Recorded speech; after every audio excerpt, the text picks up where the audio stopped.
So yeah, these guys are approaching. Oh, crap! You know what? Okay, monstrous. But I swear, Warlord, every time you say something like that, you remind me of the whole George Carlin thing with a ball sniffer and a crotch hound. It's a gasless sight, a regiment of chaos creatures, drawn here by the scent of human prey. You shiver with dread, for clearly you are the prey they seek.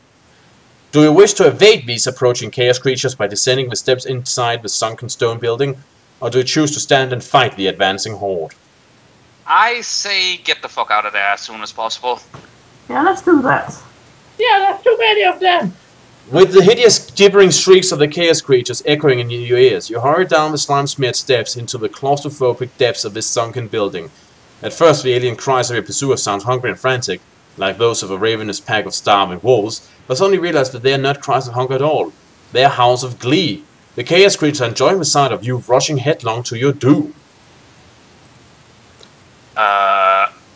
Okay. You skid to a halt, but it's already too late. With chilling abruptness, the slimy stairs open up and you fall feet first into a deep, dark pit. With a jolt that leaves you gasping for breath, you hit the gluey surface of a stinking subterranean bog and sink in up to your neck. In the eerie half-light, you can see the chaos horde above you, clustered around the edges of the square opening through which you fell. They are like excited spectators at a pit fight waiting for a combat to begin. Suddenly you sense movement in the slime. Something is brushing past your left thigh. You struggle to move, but in doing so, you cause your body to sink deeper into the mire. Do you wish to use telegnosis? Yes, I think we should. Yep. Using your advanced mastery, you lighten your body weight to prevent yourself from sinking any deeper into the mire. Moments later, you feel something brush past your leg for a second time, and the chilling sensation galvanizes you into action. The walls of the shaft are mirror smooth for the first 10 feet above the surface of the mire, but beyond that point you notice that they are rough-hewn and studded with sharp spurs of rock. One such spur offers a tempting handhold. If only you could get to it. If you could reach it, it would be an easy task for a warrior of your agility to climb to the opening above.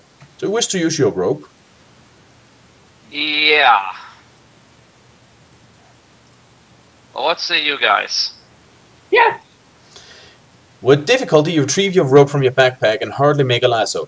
Then, uttering a short prayer to Kai and Ishir, you cast it upward in an attempt to catch it upon the rocky spur. Give an ear rope a die and add 1 for having Grand Hunt Mastery. Okie Nej, 10 bliver det så. 10. Sorry, I forgot my English somewhere in that. Yep. It happens. You lasso the spur of rock on your first attempt and pull yourself out of the clawing mire barely seconds before the unseen creature, which is circling below the surface, moves in to attack your legs.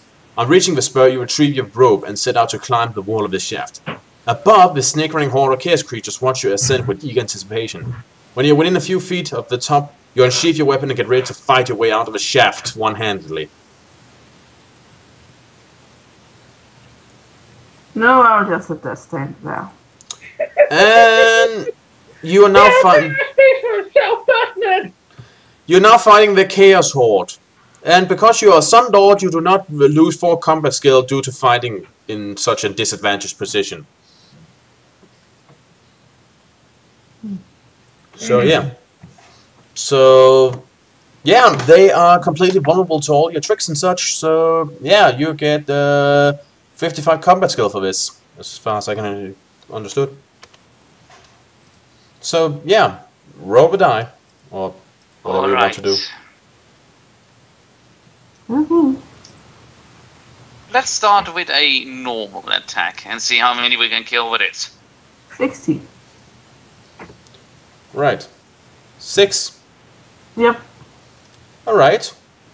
You start off with a devastating attack that the chaos creatures clearly did not see coming, considering your most unfortunate position. They counterattack with an assortment of primitive weapons, but they barely hit you. You lose 1 endurance points. And that would just be from the guy who threw a rock. Yep. Roll it on again. 10. Right.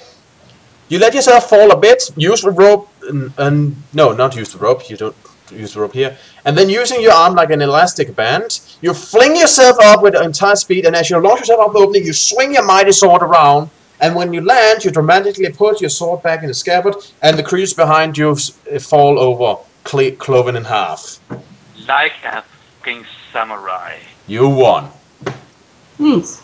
Yeah. Before the sundered remains of the enemies can merge and reform, you kick them into the pit where they are consumed by the creature which lurks at the bottom of its slime-filled base. Then, To be honest, I would not like to know what exactly that thing was. Well, it's not hungry anymore, anyway. Then, without looking back, you make a swift escape up to the roof and hurry away along the mossy ridge. Minutes later, you come to a thicket of mist-enshrouded trees. As you pass through this eerie woods, you detect the presence of Tagasin once more. Fresh tracks indicate his direction, and determinedly you set off, finding it an easy task to follow his clawed footprints in the loamy soil. They lead you through a tangle of sawtoothed briar and up a gently sloping rise. As you crest the top of the rise, you look upon an awe-inspiring sight. Is there a picture? No. Well, yes, there's a small one, but it's just a black swirly circle. Oh. A few hundred yards beyond the rise, you see Tagasin moving along a track that leads to the top of a small hillock. Here, contained within an arc of ancient stone, you see a whirling vortex. It is unmistakably an open shadow gate. Surrounding Tagasin are a host of winged dragon-like creatures with horny skins that glimmer like gold in the van light. By the slow, laborious way in which the jackal-like demon lord is moving his limbs, you sense that he has been injured and greatly weakened by his passage through the void. At once you recognize the winged creatures. You encountered them the last time you were here upon the plane of darkness. They are lavas, fell servants of the dark god Nor. The dozen or so lavas surrounding the ailing Tagasin appear to be urging him on towards the Shadow Gate. Your hopes of returning to your home world rose when first you saw the Shadow Gate, but now the familiar sensation of fear returns to chill your blood. The thought occurs to you that if Tagasin should enter the Shadow Gate before you, the lavas may be able to close it behind him and deny you the chance of escaping from his evil domain. It is a risk you cannot afford to take. Drawing your weapon, you race along the track in pursuit of the Demon Lord, grimly determined to prevent him from reaching the Shadow Gate alive. Well, it's a noble cause and we cannot have him return to our world. Also, he ate our nuts! Yep. Do you have a semblance? I can't remember. Yes, we have. Wait, you both have great penmanship and a semblance? No, we have craftsmanship. Not a semblance. No, we also have a semblance. And I just asked you if you have both, and then you said no. Oh, sorry. Yes, Forgot we the whole have thing both. about it. Okay, do you wish to use a semblance? Yes. You utilize your advanced camouflage skills to keep yourself hidden from sight as you approach the sickly Demon Lord and his golden-winged escort. However, when you come to within a few hundred feet of them, your presence is revealed by the aura of goodly light your body radiates on this plane of existence. A wave of alarm spreads through the escort when first your aura is detected, and many of them take to the sky. Directed by a vengeful Tagasin, they circle around you and come diving down to attack you with beak and claw. And there's in fact a picture this time. Oh, that's right. So yeah, this is happening. Oh dear. Oh, that sure looks nice. Kind of cool. Ugh. Oh, I always feel, whenever she does that, I always feel like I should look over my shoulder to avoid getting stabbed by a serial killer. It's unnerving. Anyways, you're fighting the host of lavas.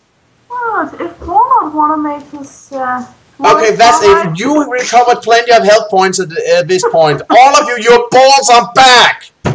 I got my balls back. Jeez. And Guinea, please do not traumatize your boyfriend in our presence. Oh, so it's okay she does it as long as you don't have to listen to it. Thanks, Yeah. buddy. Nice to know you have my back.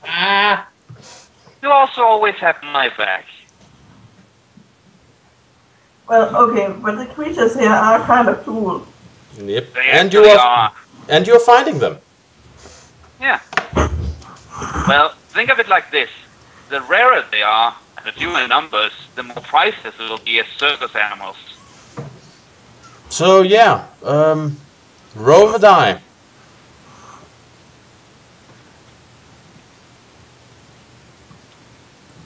Oh, there you go. 3. Right, the creatures quickly rush in to attack you, but you are prepared and dodge many of their attacks as they rush forward. Though then, due to the numbers, you cannot possibly dodge and evade every blow at once. You lose 3 endurance points. You swing your mighty blade around and carve dozens of them open. They fall to the floor, bleeding dead. But it's not over yet. Several of them are still alive yet. Well, that's funny. Most of us bleed blood. What did I say they bled? Death. There was a comma. Oh. They're not bleeding death, they are bleeding and death. Oh, they are both bleeding, and it turns out they could not hear anything. But yeah. Not death, Anyway. though you may be. Moving on! Sorry. Let us take this serious and get to the hound that ate our nuts. When have you ever taken this serious? I don't know. Well, last back when we killed the merchant, we were rather serious about not feeling good about that. Yeah, and ever since then it's just kind of been downhill with the seriousness. I mean, there has been moments of seriousness. For example, I think you guys are pretty serious about finding Rourke and turning him into a Pringle. But No, not really. If he shows up, we might, as I said, but then we probably have to kick his ass so hard he can't find it again, but... He will need a GPS to find it, I believe. Yeah, I think that's what I usually say. Or map. You could probably use a map to locate his ass. in any case, you are fighting the lavas. What is your next action? Getting a ginormous blackbird to take care of it. Well, that would be awesome, but You yeah. can't do that. Like, I cannot bring a fighter jet or a tank into this world, but yeah. Let us see what else we can do. Well, there's that ability of ours that drains our health, but gets a whole lot of damage done, but other than that... Well, they don't seem to be very strong. Maybe we should just back them one. With a sword. Okay, I think we can do that. So I rolled a die. And land on 2. Right. The creatures rush you and tries to rip you open. You sustain a couple of injuries. Light, nothing to worry about. At least now. You lose 3 endurance points and then you swing your blade around and chop limbs off left and right. Jesus. Let's try that again with a 7. Right.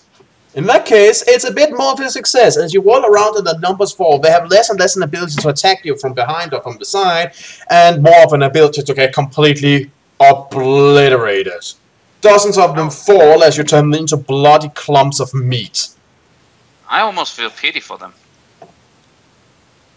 Yeah, they look kind of cool, but they're not so strong when standing up to a Kai Grandmaster something king thing.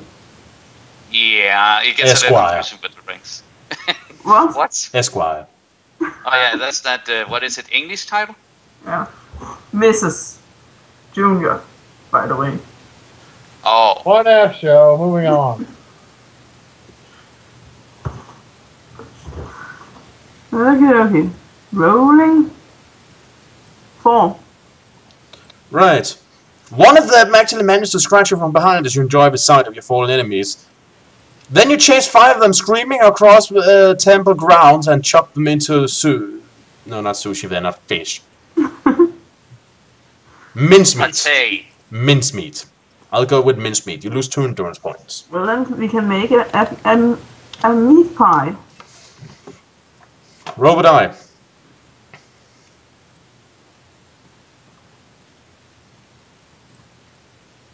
4. Right. Another managed to sneak up on you and they basically started stealth tactics. Which seems to be a smart idea, but the moment any one of them actually managed to injure you, you react with a fierce wrath and strike them down and smite their asses hard. You lose 2 endurance points. None of them actually Ezio di Allatore Differenze. And I hope I Okay, actually... let's end this. 10. Right, the last part of combat really involves the shrieking lavas panically flying all over the place as you yell, screaming and cursing to chase them down, swinging your sword all over the place. It is a hilarious but gruesome spectacle. You Can you win. imagine